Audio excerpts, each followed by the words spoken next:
Buenas tardes. Primero que todo, quisiera enviar un caluroso saludo desde la lluviosa Costa Rica. Un abrazo muy especial a todas las personas estudiantes de la Facultad de Derecho de la Honorable Universidad de Colima, en nuestro querido y hermano país de México. En primer lugar, quisiera también agradecer no solamente al equipo técnico y de apoyo que ha hecho posible que llevemos adelante y saquemos adelante esta linda conversación. Espero que sea provechosa tanto para ustedes como para mí. Y en ese sentido quisiera agradecer fraternalmente la amable invitación que me cursara la facultad y en particular a través de la representación honorable también y muy distinguida de mi querido colega, el doctor Enoc Francisco Morán Torres, con quien he tenido el honor, el privilegio y la enorme satisfacción y gusto de compartir con él y de tenerlo acá en Costa Rica ya en varias ocasiones y con quien hemos transado una linda amistad que ya lleva bastantes años, un par de lustros por lo menos. Bien, hecha esta introducción y este agradecimiento, iniciaremos planteando en general los temas que deseo desarrollar en esta ponencia, en esta charla, y que podríamos titular de manera más precisa como problemas, desafíos, retos de la representación política en América Latina, pero en particular en Centroamérica, y como reacción a esa situación problemática de erosión o crisis, como la queramos ver, de representación, la respuesta que han tenido los partidos políticos frente a esos desafíos en sus procesos de adaptación, de modernización o finalmente de reconfiguración para adaptarse a esas condiciones. Los temas que vamos a ver en los siguientes minutos entonces son tres grandes temas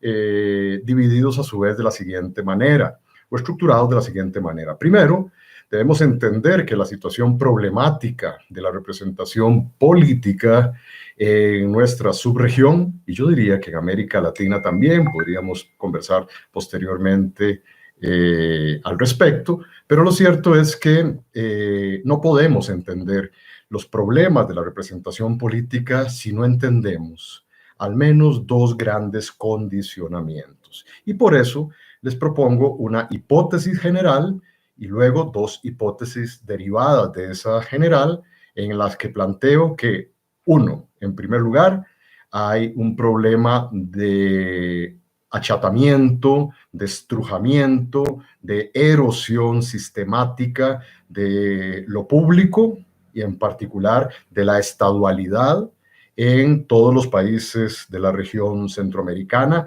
fundamentalmente a partir de la década de los 90, finales ya de la década de 1980, por una parte, y por otra parte tampoco podríamos entender esos problemas de la representación política en nuestra región si no atendemos específicamente los problemas que ha tenido desde no solo la estadualidad, repito, en su totalidad y de lo público, de la política, en términos amplios, sino en particular de una relación problemática entre ciudadanía y estructuras, diseños institucionales de canalización de esa ciudadanía a través de los procesos de representación y participación política. Esa es una primera aproximación. En segundo lugar, ya entonces nos concentraremos a responder a la pregunta ¿cómo ha afectado específicamente esos dos problemas que recién acabo de mencionar a modo de hipótesis?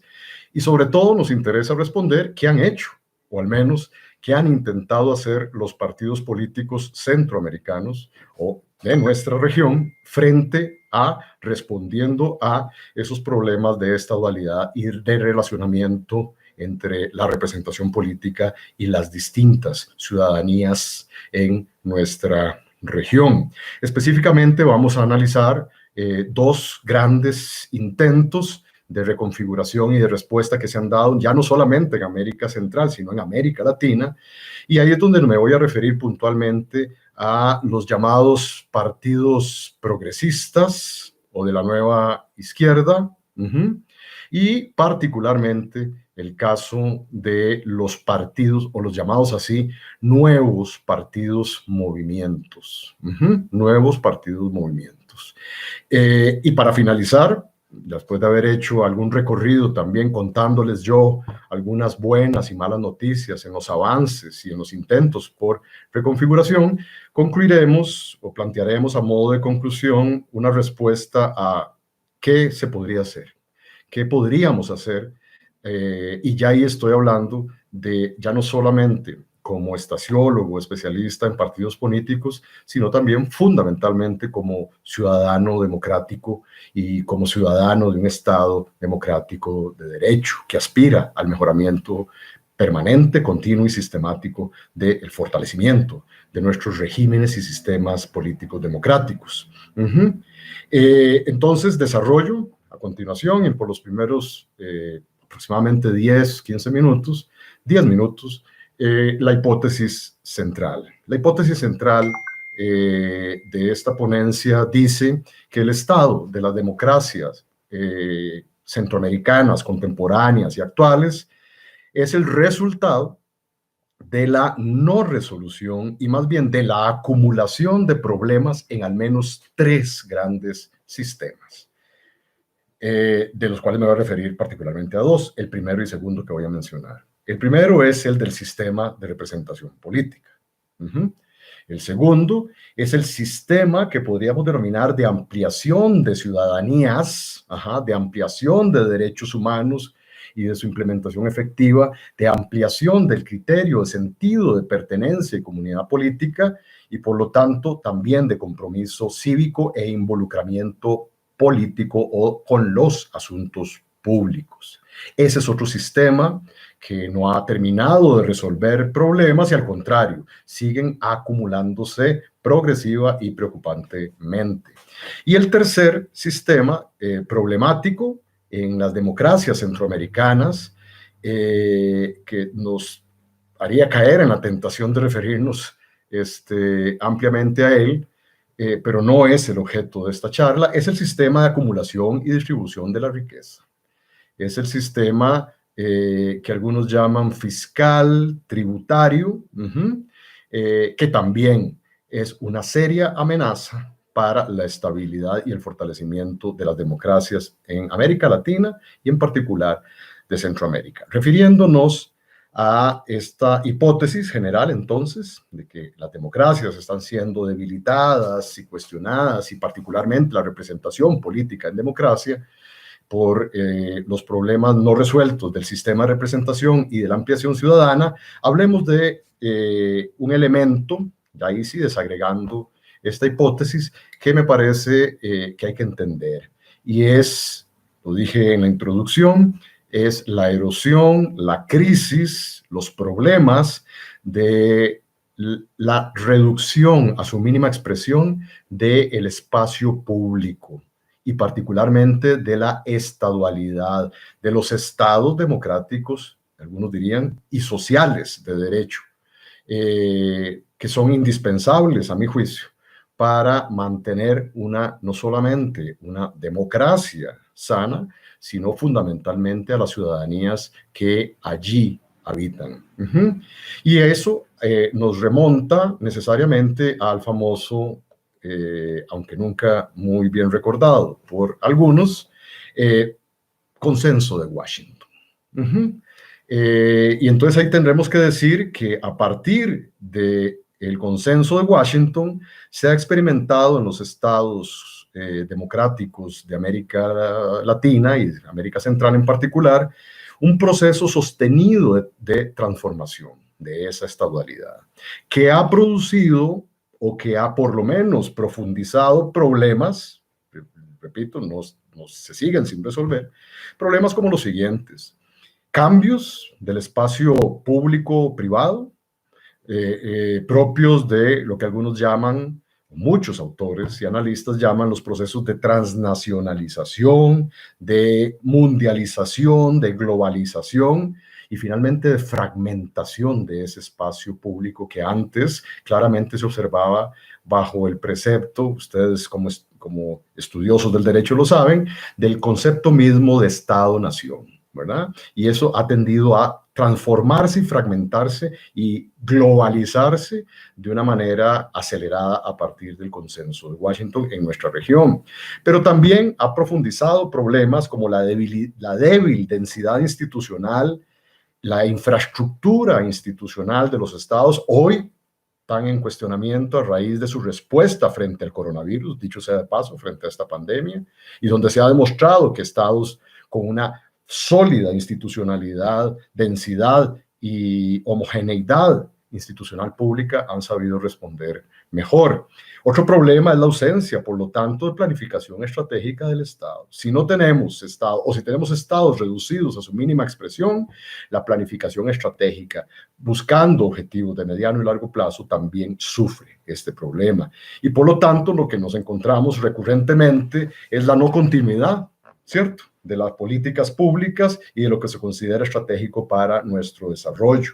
Al contrario, en lugar de políticas de Estado, y yo diría que de políticas públicas, lo que tenemos son políticas de gobierno, que cambian de administración a administración, aún siendo gobiernos consecutivos del propio partido político anterior. Entonces hay una enorme discontinuidad frente a eso. En general, otro problema es que lo económico determina lo político. El mercado se superpone de manera hegemónica y dominante frente a el Estado, los estados, y lo más grave, frente a las ciudadanías o la sociedad civil, ¿verdad? Entonces, por lo tanto, también nos encontramos que el Estado llega a ser básicamente, durante estos ya 30 años desde el ingrato o para algunos grato consenso de Washington, el Estado llega a ser simplemente un árbitro lejano, distante, y yo diría fundamentalmente inútil en la relación o en la mediación del relacionamiento entre sociedad, mercado y ciudadanía. Eso ha acrecentado problemas fundamentalmente de enorme desigualdad y de enorme exclusión de amplios sectores de nuestras poblaciones centroamericanas. La situación actual de los estados y de la administración de lo público en América Central ahondan entonces algo que va a ser muy importante de tomar en cuenta: la irrelevancia o la percepción, al menos progresivamente preocupante, de que la política en general y particularmente la política democrática es poco relevante para resolver nuestros problemas sustantivos. Y eso ya genera, ustedes imaginarán, un problema sustantivo para la sostenibilidad y el fortalecimiento democrático. Por eso no debe extrañar que, por ejemplo, buscando algunos datos ahora del Latinobarómetro, del penúltimo Latinobarómetro del 2018, nos damos cuenta de una afirmación muy contundente de parte de esta organización. Nos dice que el declive de la democracia en nuestro hemisferio y en América Latina cruza a todos los países de la región, afectando las bases mismas del apoyo ciudadano. Página 30 y siguientes. Y nos encontramos gráficos tan preocupantes como el aumento de la insatisfacción de la democracia frente a la satisfacción con ella. En la inmensa mayoría de los países, América Latina tiene solo un 24% de las personas entrevistadas en nuestra región dicen sentirse satisfechas o muy satisfechas con el desempeño de nuestras democracias, 24%. Y de esos 24%, cuando ya hacemos la desagregación a la subregión centroamericana, pues preocupan los datos del 20% en Nicaragua, del 18% en Guatemala, del 16% en el hermano país de México, el 11% en El Salvador, entre otros. Y eso no deja de ser preocupante. De hecho, otro dato todavía más dramático es que nos encontramos que muchas de las personas ciudadanas en nuestra región consideran que ni siquiera hay una democracia real en nuestros países operando. Y no deja de ser sorprendente, por supuesto, cuando nos remitimos a qué ha sucedido en el espacio público. Pero ¿qué ha pasado? Entonces, específicamente con las estructuras, la institucionalidad de la representación o que promueva la representación y la participación política en nuestras democracias. Bueno, ahí viene la segunda hipótesis de trabajo derivada de la hipótesis general del sistema de representación en particular. Si ya encontramos dónde hay problemas en el sistema de ampliación de ciudadanías y el espacio público, también hay problemas particulares en esta dimensión del sistema de representación. Y podríamos decir, para resumirla, la siguiente hipótesis, que la situación actual de los procesos y particularmente de los partidos políticos, de los procesos democráticos y de los partidos políticos en Centroamérica, forman parte de un proceso que podríamos llamar de pérdida, debilitamiento, erosión, tal vez crisis es muy dramático, pero bueno, también podríamos decir de crisis de la representación política, que además obstaculiza la constitución de una ciudadanía integral e inclusiva. En general, de lo que se trata o lo que estamos hablando es que tenemos hoy, ya al iniciar la tercera década del siglo XXI, una Centroamérica, unos países centroamericanos contemporáneos, constituidos por sociedades muy diferentes a hace 30 años, pluriculturales, asimétricas, desiguales, excluyentes, que no cuentan con un sistema de representación reformulado ni acorde con esas nuevas sociedades centroamericanas. Podríamos hablar entonces de que vivimos una relación problemática, como ha mencionado el doctor Manuel Rojas Bolaños, entre otros, y algunos escritos míos también anteriores. Hay una relación problemática entre ciudadanías y representación o institucionalidad de la representación política en nuestros países. Esto, repito entonces, nos confirma que no solamente no se han resuelto, sino que se han incrementado las demandas ciudadanas insatisfechas por participación, inclusión, aplicación efectiva de los derechos humanos y el avance, como decía el PNUD por allá del año 2004, de una ciudadanía integral que alcanzase niveles óptimos de desarrollo y de seguridad humanas. Bien, ya desde la década anterior, el proyecto Estado de la región en Centroamérica advertía que, aunque en los últimos años se redujo la violencia homicida en la mayoría de nuestros países, las tasas aún son elevadas, por ejemplo. La inseguridad ciudadana y la violencia social continúan amenazando seriamente la convivencia en Centroamérica y en América Latina. En este contexto, el fortalecimiento de los partidos políticos como interlocutores entre la población y el Estado resulta fundamental para lograr acuerdos duraderos. Es claro que en la mayoría de los países no se ha reducido los altos niveles de exclusión social, ni se ha podido reconciliar a la ciudadanía con la democracia y sus instituciones. Concluye este parrafito de la página 251 del informe que, en general, la mayoría de los países, es claro que en ausencia de acciones para fortalecer las capacidades infraestructurales del Estado, a lo cual me refería en la primera hipótesis, es claro que frente a esa situación, la democratización no ha sido suficiente para generar un desarrollo humano vigoroso y sostenible. Y ahora sí, a referencia al estudio de Prodal del PNUD de inicios de la década anterior, cuyo gran descubrimiento realmente hoy no nos sorprende. Y era en aquel momento decir que nunca hubo tanta democracia en América Latina, pero nunca, paradójicamente, existe tanta desigualdad y exclusión. Bien, los partidos políticos entonces centroamericanos, frente a ese contexto de crisis de la representación, erosión de la representación y predominio hegemónico del mercado sobre lo público, frente a esas dos grandes situaciones, han sido los partidos políticos impactados, porque son los partidos políticos, como ustedes saben, las instituciones emblemáticas de la representación política tradicional y en particular en las democracias. No existe hasta la fecha ninguna democracia real operante con ausencia de partidos políticos. Y donde ha habido ausencia de partidos políticos, ha emergido la antítesis de la democracia. Caudillismo, autoritarismo, totalitarismo, personalización de la política o cacicazgos, como llamamos en la subregión, etcétera, etcétera, etcétera. Entonces, por supuesto, los partidos políticos han entrado en un dilema.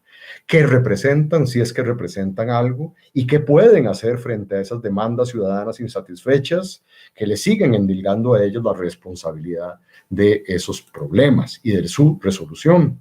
Bueno, se ha dicho entonces que ante los procesos de cambio en las sociedades y en la representación se le presentan a los partidos políticos desafíos, retos que deberían, y aquí estoy pasando el plano ya del deber ser, ¿verdad? Y no tanto de el es, aspiración, normatividad, axiología, propio de la política, deberían evolucionar como organizaciones más y mejor institucionalizadas, más y mejor desde el punto de vista programático, más pluralistas, más inclusivas y más transparentes.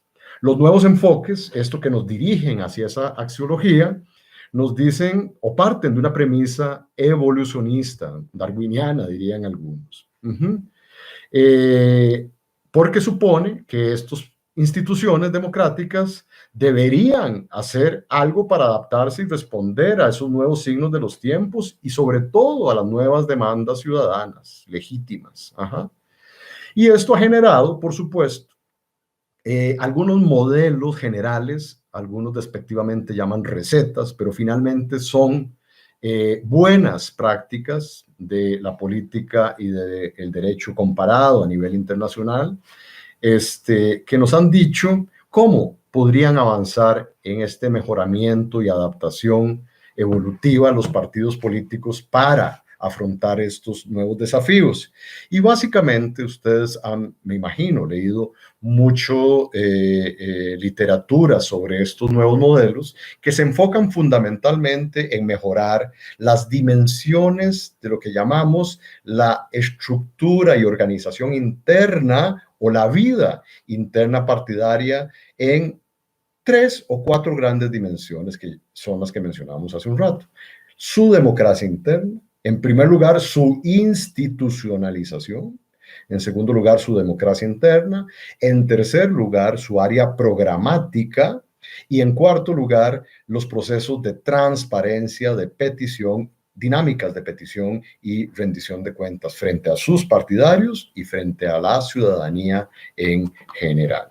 Bien, es una suerte de triángulo, círculo, cuadrado virtuoso que se supone que tiene elementos de refuerzo entre estas 4 o 3 dimensiones, pero también puede llegar a tener algunos puntos de roce o eventual contradicción que son los menos. ¿Qué han hecho los partidos políticos? Y ya con esto avanzamos al segundo tema. ¿Qué han hecho los partidos políticos o qué han intentado hacer los partidos políticos en América Latina y en América Central para avanzar hacia ese remozamiento, mejoramiento o fortalecimiento?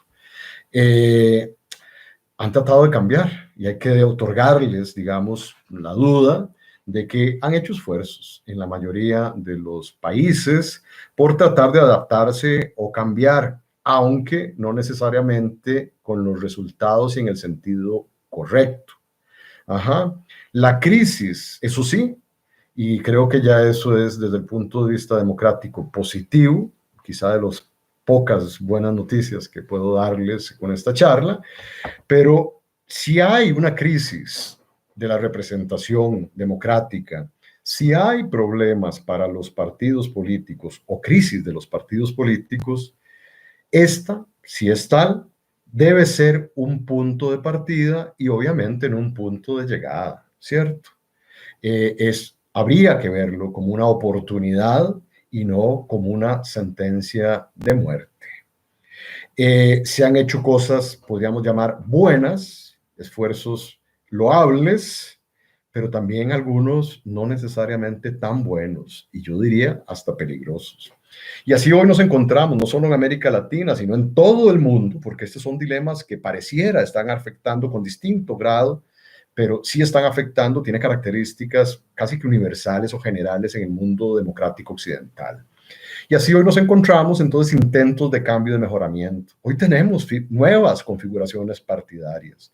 Hoy tenemos los famosos Internet Parties, ¿verdad? Los partidos Internet, que ganan elecciones, participan en ellas básicamente a partir del Internet. Partidos monotemáticos, concentrados en un solo tema, ¿verdad? Que ya venían gestándose desde hace tiempo, partidos feministas, partidos verdes, partidos de la comunidad LGTBIQ+, etcétera, etcétera, etcétera. Partidos confesionales y partidos neopentecostales. Todos sabemos de lo que estamos hablando, con éxito electoral incluso. Existen y persisten lamentablemente ahora muchos partidos franquicias, partidos que en este país llamamos partidos taxis o que simplemente vehiculan algunos intereses que los llevan al poder y luego desaparecen. Una enorme volatilidad. Partidos populistas o encabezados por caudillos populistas, etcétera, etcétera, etcétera. Y estas no necesariamente, como repito, son reconfiguraciones o adaptaciones felices. Pero hay algunas que sí han tenido como eje fundamental tratar de vincularse más frente a esos nuevos requerimientos y demandas de las ciudadanías. Y yo me voy a referir, por efectos de espacio, por supuesto, a dos casos que conozco porque he participado en proyectos tanto académicos como anteriormente profesionales y de consultoría durante por lo menos los últimos 20 años. Y es el caso de los intentos que han hecho por mejorar internamente su vida interna y organización, los llamados partidos de nuevo corte ideológico progresista, por una parte, que se han concentrado en los trabajos de estas dimensiones o círculo virtuoso, democratización, institucionalización, petición y rendición de cuentas y programas.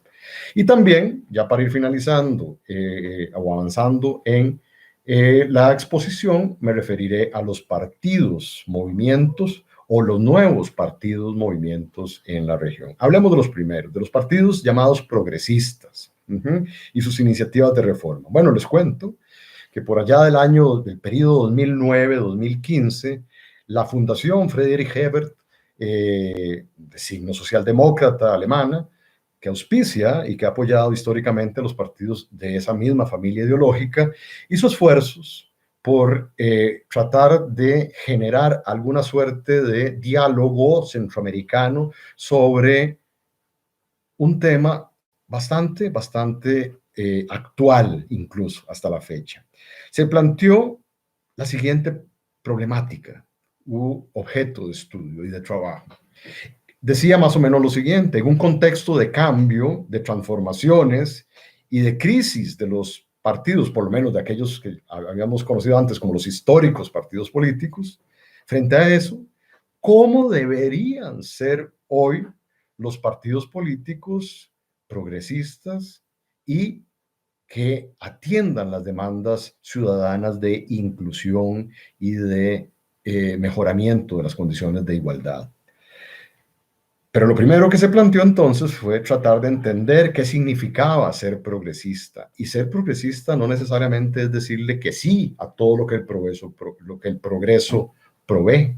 No, dentro de un conjunto de aproximadamente 15 características que se definieron en aquel momento, quizá la más importante era lo que diferenciaba el progresismo de derechas del progresismo de izquierdas.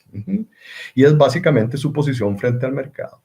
El posicionamiento del progresismo de izquierdas es frente a el progresismo del mercado, es más bien conservador.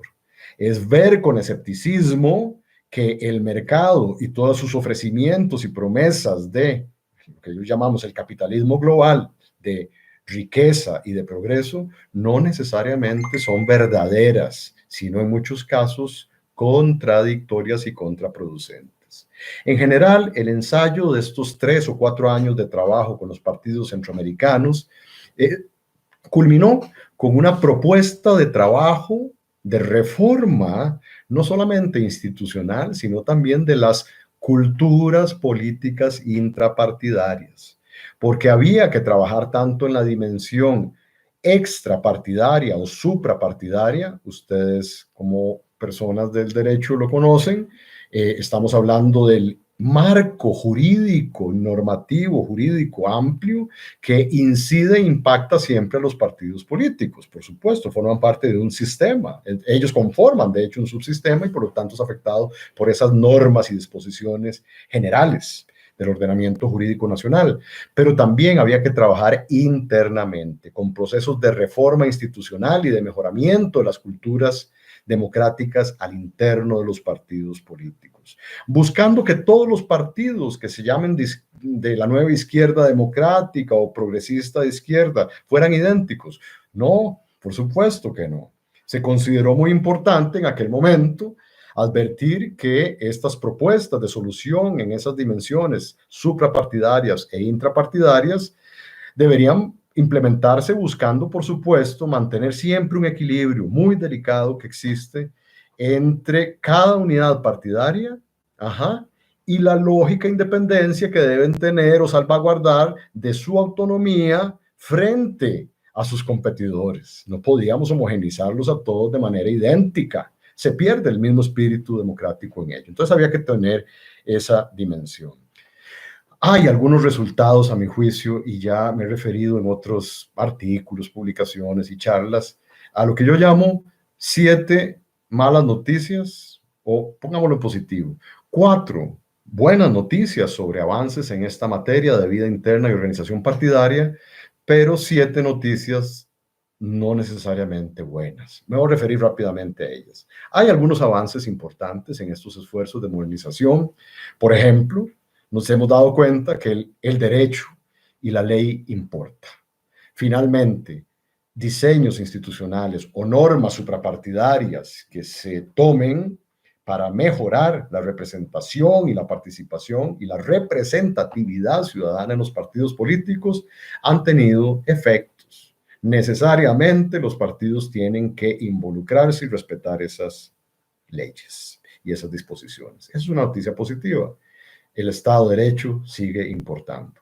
En segundo lugar, hay ya, después de 30 años, un mayor interés de parte de las ciudadanías, a pesar de su criticidad, pero hay, a partir de esa misma criticidad, un mayor involucramiento de las distintas ciudadanías, demandando a los partidos políticos mayor inclusión, mayor participación, mayores dinámicas de rendición de cuentas. Y los partidos no les ha quedado más remedio que tomar decisiones al respecto. Se han visto obligados o compelidos a hacerlo. Una tercera noticia que podríamos llamar relativamente positiva es que hay avances también en la representación política de algunos sectores poblacionales tradicionalmente excluidos. Aunque hay mucho por hacer, muchísima materia pendiente, lo cierto es que las mujeres hoy están ligeramente mejor representadas. Ligeramente, pero todavía de manera muy insuficiente. Y la cuarta buena noticia es que los procesos de selección de candidaturas internas, primarias llaman en algunos países, convenciones internas en otros, nos han dejado buenas enseñanzas, sobre todo de lo que no hay que hacer.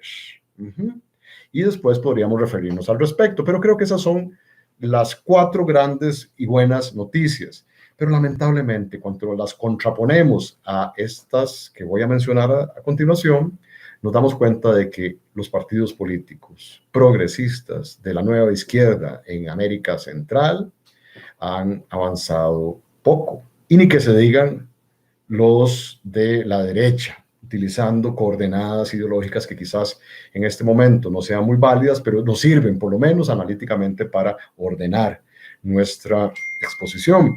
Y es la siguiente. Son esas noticias que voy a repasar a continuación. En términos de institucionalización o fortalecimiento institucional, hay que considerar que, al igual que la mayoría de los países de América Latina, en Centroamérica los partidos políticos siguen, primera noticia mala, dependiendo exageradamente de liderazgos personalistas, cacicazgos. Y esos son signos de autoritarismo que nos cuesta mucho quitarnos de encima a los latinoamericanos. Seguimos dependiendo de liderazgos personalistas.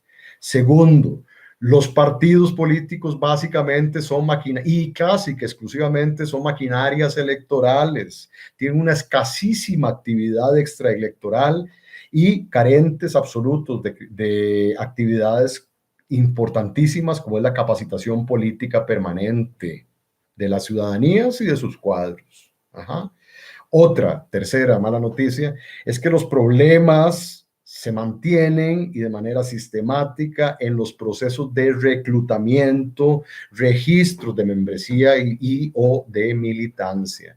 No sabemos quiénes son simpatizantes o militantes de los partidos políticos. Y eso es un enorme problema para las democracias en su conjunto. La cuarta mala noticia ya no viene en términos de institucionalización, sino en democracia interna. Hay muy leves y dispares avances, como ya lo dije con el caso de las mujeres, en la inclusión de ciertos grupos poblacionales, no solamente las mujeres.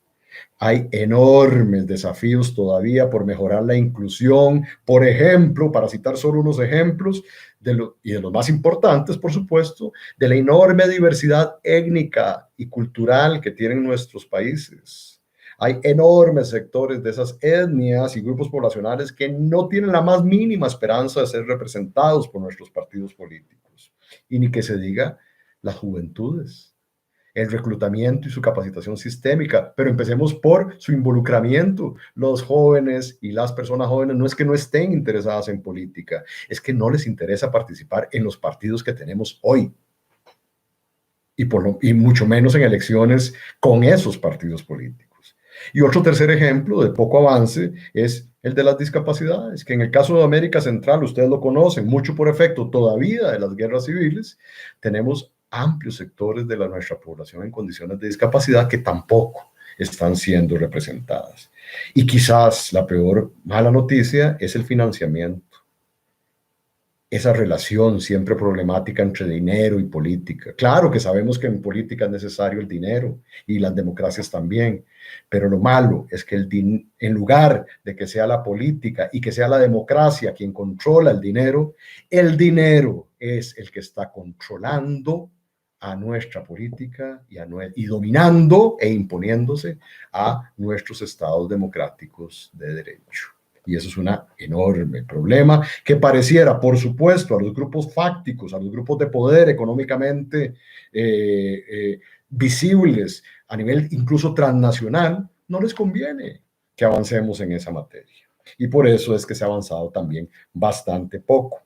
Y otro par de problemas, rápidamente, a los que me voy a referir, es el de la autorregulación partidaria. Los partidos, cada vez que se sienten afectados de algún modo, proclaman y exigen su propia autorregulación o independencia. Y eso es una limitación que no ha sido resuelta ni en la ciencia política ni en el derecho. Y la séptima es la existencia de las estructuras paralelas que se forman en las campañas electorales, en ese negocio que se llaman las campañas electorales. Pareciera que esas estructuras, por ejemplo, el gerente de campaña, el tesorero de campaña, el líder de campaña, son estructuras mucho más poderosas, con más dinero y con mayor capacidad de incidencia que las propias estructuras formales que podría tener un eventual presidente o un eventual secretario general de un partido político. Bien, esas son malas noticias. ¿Qué ha pasado entonces con esa otra esfera de reconfiguración de los partidos políticos llamados los partidos movimiento? Bueno, los partidos movimiento, debemos decirlo, generalmente se les ha conocido como aquellos partidos que se forman, provienen por su origen, de uno o de varios movimientos sociales. Pero esa definición tradicional queda bastante poco limitada, digámoslo así, bastante limitada para entender el desarrollo contemporáneo de estas nuevas agrupaciones. Ajá. Los partidos políticos o los nuevos partidos movimiento, como bien lo dice un estudio de el ILDES, del Instituto Latinoamericano de Investigación Social, también de la Fundación Ebert, de la Fundación Friedrich Ebert en América Latina, nos ha dicho que en nuestros días las dinámicas partidarias han eclosionado, y que se encuentran y se entremezclan plataformas electorales de base personalista, claro, siguen subsistiendo, con movimientos sociales, redes públicas más o menos translocales, asociaciones cívicas, ONGs, movimientos políticos, etcétera, etcétera, etcétera, que han transformado las tendencias de participación, pero también que han chocado con una falta de renovación institucional para canalizar democráticamente esas nuevas formas de hacer política democrática en nuestro continente. Es el marco de lo que se llama la nueva política ciudadana o la política de ciudadanía en las nuevas democracias. La emergencia de dinámicas de acción colectiva de un carácter globalmente horizontal, deliberativo y distanciado de la política institucional y de sus derivas delegativas ha topado con algunos límites, aunque en otras han sido relativamente exitosas. Y entonces nos preguntamos, pero bien, entonces, los nuevos partidos movimiento son producto de esa reconfiguración de lo que hoy se conoce como la nueva política ciudadana y de participación ampliada, pero hay de toda naturaleza. Cuidado, no nos entusiasmemos demasiado con ellos, ¿verdad? Hay casos de partidos movimientos en América Latina y en el mundo, ¿cierto? En Europa, por ejemplo, tenemos partidos progresistas de izquierda, como Syriza, Podemos, Syriza en Grecia, Podemos en España, Cinque Stelle en Italia, pero también tenemos partidos, movimientos de la derecha, ¿cierto? Ciudadanos en la misma España, los piratas en Alemania o los neonazis, y ni que se diga el Frente Nacional de Le Pen, xenofóbico en Francia, y sus similares intentos electoralmente exitosos en países como Austria, República Checa y Hungría. Y esos también son partidos que podríamos considerar partidos movimiento. Así es que tenemos, no necesariamente en esta amplia gama, partidos buenos para las nuevas demandas de inclusión ciudadana y partidos más bien disfuncionales para ello. Y en América Latina también. En América Latina tenemos partidos, movimientos de toda naturaleza, pero pareciera que los más exitosos a nivel electoral, por lo menos en la década pasada, provenían de la izquierda, ¿cierto? Y quién sabe si ahora también va a estar sucediendo. Tenemos los casos en América Central, por ejemplo, del Partido Libertad y Refundación Libre, Partido Libre en Honduras, del Partido Frente Amplio en Costa Rica. En México tenemos el caso del PRD Morena, que ustedes conocerán con mucho detalle, pero también en el sur, por supuesto, tenemos los casos emblemáticos del Frente Amplio Uruguayo, del MAS, Movimiento hacia el Socialismo en Bolivia, del PT en Brasil, del Movimiento País o el Proyecto País en Ecuador, etcétera, etcétera, etcétera. Bien, hay buenas prácticas desde el punto de vista organizativo e institucional de estos partidos movimientos. Sí, hay algunas buenas y hay algunas también no muy buenas. Los partidos movimiento, si hoy podemos y tratamos de entender a los nuevos partidos movimiento que se han tratado de adaptar a esta crisis generalizada de la estadualidad y la representación, los partidos movimiento ya no son solamente aquellos cuyo origen o nacimiento o génesis, que llamamos, provenían de los movimientos sociales y fundamentalmente los movimientos sociales populares, sino que debemos superar ese sesgo en la definición por su origen, lo que llamo yo el sesgo genético. Hoy lo más importante para ver si los partidos, movimientos se mantienen a lo largo de los años como tales y no finalmente se transforman en un partido común y corriente, porque desgraciadamente esa ha sido la historia, los partidos, movimientos terminan siendo partidos típicos, tradicionales. Pero entonces, ¿cómo evitar eso? Y la respuesta pareciera que va enmarcada en la dimensión organizativa en las estructuras y en los procesos de elección, selección y toma de decisiones, en primer lugar. También tiene que ver con su democracia interna, partidos basados en liderazgos colectivos y no personalistas tienen más posibilidades de supervivencia. Ejemplo, el FA, el Frente Amplio en Uruguay, como un relativo modelo exitoso de ello. Y también, por supuesto, en los procesos de inclusión, en sus procesos de toma de decisiones, de la enorme diversidad y la pluralidad que conforma los países del cual forman parte.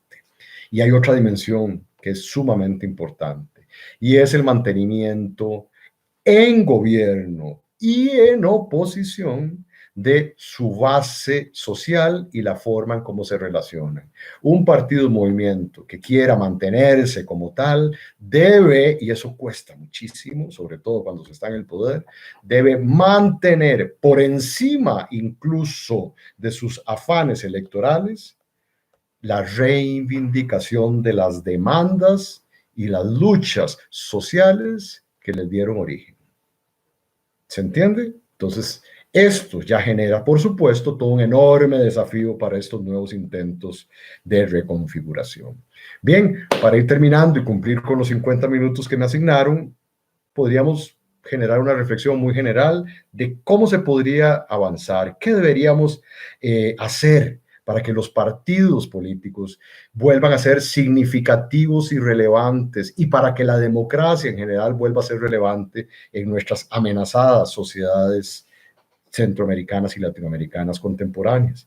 Lo más importante, y sin duda, es el fortalecimiento de los estados de derecho, de una institucionalidad eficaz, eficiente, densa, y de una institucionalidad pública al servicio de esas demandas ciudadanas y no del mercado y los poderes fácticos de los grupos económicamente poderosos. Urge ese trabajo. Es, por supuesto, también fundamental atender la reforma electoral en particular, pero las reformas electorales en Centroamérica, me imagino que ustedes en México también lo han vivido, de lo poco que conozco, de lo que conozco en México y América Latina, han sido reformas electorales de mentirillas, porque generalmente no tocan los 4 aspectos que se consideran fundamentales para lograr una ampliación democrática, participativa, incluyente, que son, tomemos nota de ello, el trabajo en las circunscripciones electorales, en la geografía electoral, en los sistemas de votación y de postulación de candidaturas, en la fórmula electoral y, por supuesto, en el financiamiento.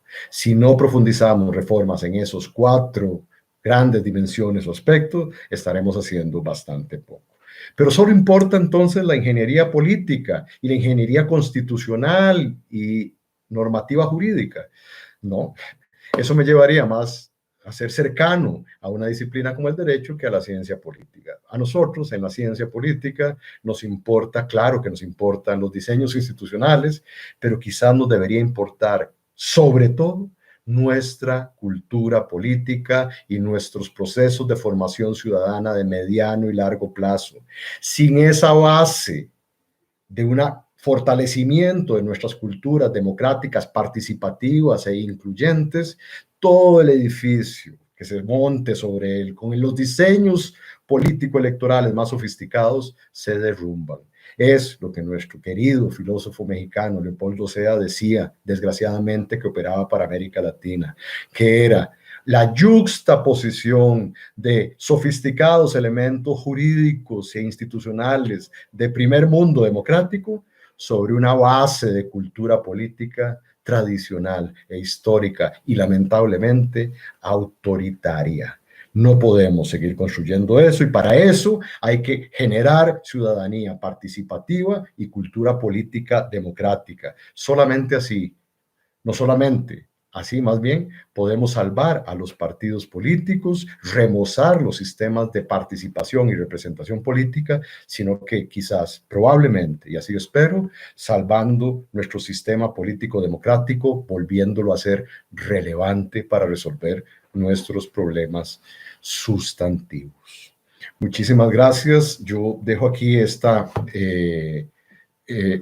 exposición, que espero no haya sido larga, y con la enorme ayuda que nos está dando todo el equipo técnico de la Honorable Universidad de Colima y particularmente de la Facultad de Ciencias Jurídicas, de la Facultad de Derecho, encabezada por mi querido Enoc Francisco Morán Torres, nos mandan algunas preguntas que quisiera referirme rápidamente a ellas. Don Christopher Arturo Cruz Juárez, a quien saludo, pregunta, ¿cree que con la pandemia la representación política se pierda? Es toda una reflexión muy importante, me parece, sobre la cual, como la pandemia en general, no estábamos preparados todavía para responder de manera contundente, pero podemos generar algunas ya hipótesis importantes, como la que dije al principio de mi exposición, y es que si algo desde el punto de vista político y democrático ha demostrado la pandemia, es que la institucionalidad o los países que mejor han respondido a ellos son los países que cuentan con una institucionalidad pública, pública, grande, densa, importante y que pueda atender los asuntos de salud, de educación y de seguridad ciudadana. Y eso lo siguen demostrando muchos países, afortunadamente, no muchos, pero desafortunadamente no muchos, pero sí afortunadamente todavía algunos países de nuestra región. Doña Montserrat Ramírez Molina pregunta, ¿cree que sea una verdadera democracia la que se vive en Centroamérica? Si no es así, ¿qué factores le faltan? Ya lo mencioné, son democracias, son regímenes democráticos, son quizás estados democráticos de derecho, pero tremendamente reducidos a su mínima expresión, debilitados y fundamentalmente amenazados por los poderes fácticos, muchos de ellos legales, ¿verdad? Y competibles en nuestra democracia, las iglesias, los medios de comunicación, etcétera, pero muchos de ellos ilegales, como el narcotráfico, o el de las empresas transnacionales. Ajá. Sigo leyendo algunas inquietudes. ¿Qué falta hace entonces para que en Centroamérica tengamos genuinas o por lo menos democracias y regímenes democráticos más fortalecidos? Ya lo dije.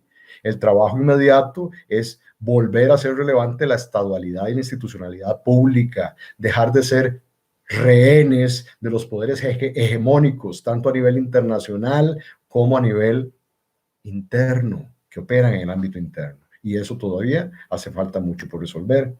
Don Salvador Gallardo, le agradezco mucho su pregunta. Se cuestiona, ¿cree usted que la representación política en el país, supongo que habla de México, mejoraría exponencialmente con la implementación de un correcto referendo constitucional y la llamada segunda vuelta electoral? Sí, entiendo que es México. Sobre el balotaje o segunda ronda electoral, tendríamos que generar toda una discusión al respecto. Hay buenas y malas prácticas. México, ustedes saben, junto con Panamá, Venezuela, Paraguay y Honduras, son los 5 únicos países de América Latina que no tienen segunda ronda, pero eso va a depender otra vez del elemento que para mí es el más importante, la cultura política y la ciudadanía. Si la ciudadanía considera que eso no es relevante y ha sido históricamente bien resuelto, entonces sería un problema de segundo plano. Bien, el referendo constitucional, la amenaza siempre de la reforma constitucional. ¿Quiénes hacen las leyes?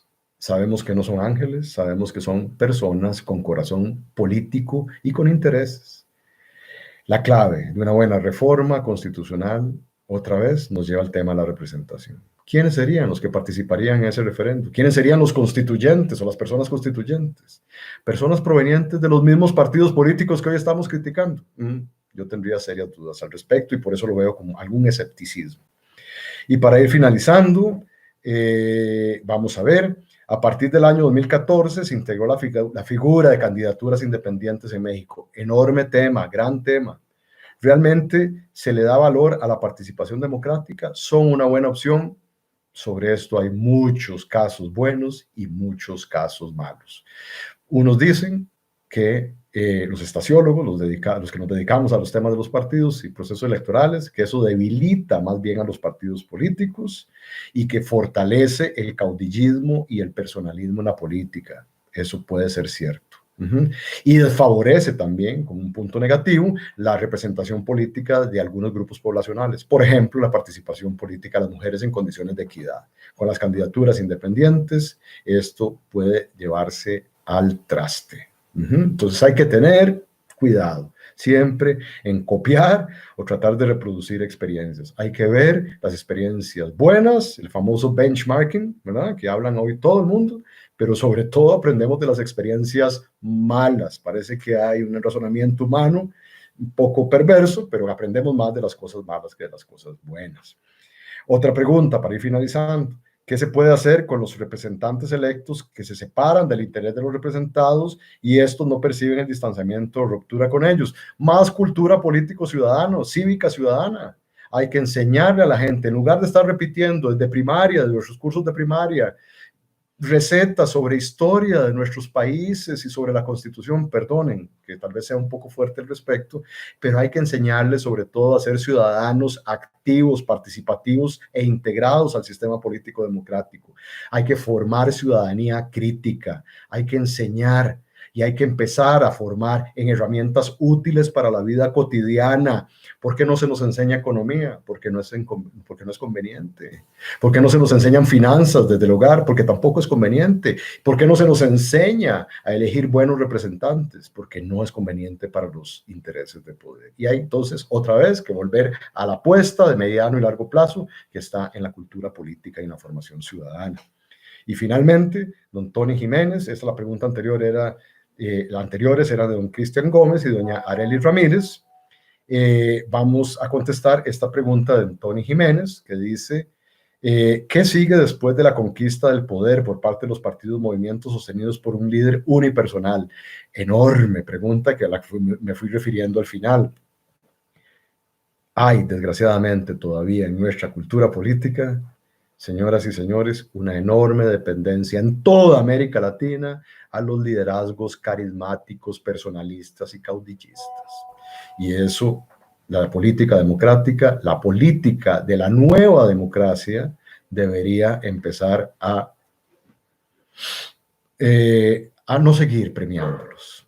Si existen partidos de ese signo, si existen visos de personalismo y excesivo caudillismo, no voten por esos partidos políticos. Pero eso también exige grandes dosis de formación y de esfuerzo crítico ciudadano. Y finalmente, don Luis Vázquez pregunta, ¿considera usted que pudiera construirse o existir un movimiento masivo, descentralizado, que no tenga favores que pagar en lo político? Es decir, construido solo con personas convencidas en un solo fin. La democracia no impone fines únicos, al contrario, la política se basa en la divergencia, es la definición clásica de poder, ¿se acuerdan? Es nuestra primera lección en política, además de seguirle el rastro al dinero. La segunda, porque ahí está la clave del poder siempre, sigan el rastro del dinero. La segunda es la definición misma de poder. El poder es la capacidad que tiene cualquier ser humano de influir en otro para que se mueva de acuerdo a sus intereses. Esa es la definición de poder. Y entonces nos damos cuenta, como Aristóteles, que supuestamente todos los seres humanos somos, por naturaleza, son políticos, animales políticos. ¿Ustedes recuerdan eso? Yo, como politólogo, no me queda más remedio que estar convencido de eso. Estoy completamente convencido. Hay relaciones de poder en esta relación que tenemos ustedes conmigo. Hay relaciones de poder cuando tratamos de conquistar o persuadir a una pareja. Hay relaciones de poder en todo. Pero la que nos debe interesar es la que tiene efecto sobre lo público en general, sobre ese espacio.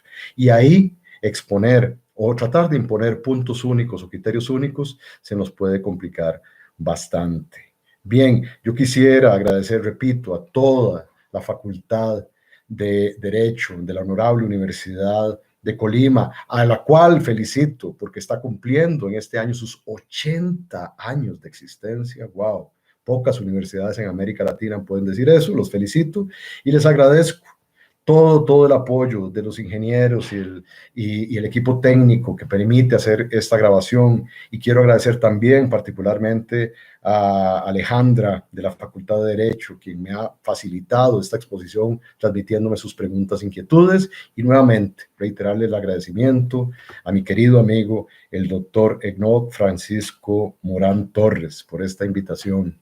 Desde Costa Rica, a todas y todos, les deseo lo mejor. Por favor, cuídense mucho, no salgan de sus casas y vigilen por la defensa de la institucionalidad pública, por los estados democráticos y sociales de derecho. Les envío un caluroso saludo de pura vida desde Costa Rica. Un gran abrazo. Se les quiere mucho. Muy buenas tardes. Feliz noche.